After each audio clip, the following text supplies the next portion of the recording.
My Google Science Fair 2015 project's question was, how does the temperature of unsalted butter affect the height and diameter of a cookie? After I completed my research, I was able to create my hypothesis. My research taught me that the cooler the butter, the more air pockets form when it is beat. These air pockets expand while cookies bake.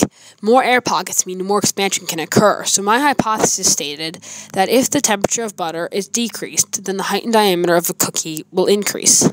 To prove this hypothesis, I created my experiment. During the process of completing my experiment, I used 3 different batches of cookies that each had different temperatures of butter. The colder one had 6 degrees Celsius butter.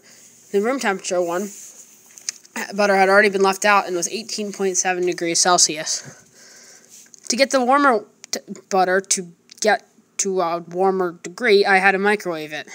I microwaved it until it became liquid and was 57.5 degrees Celsius.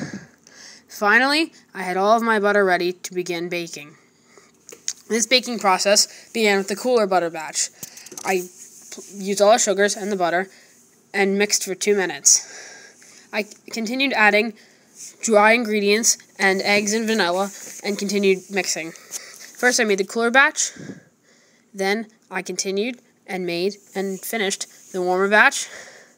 Then I continued with the room temperature batch. Finally, I had finished all of the batches. Then I placed them on a sheet and labeled each of them.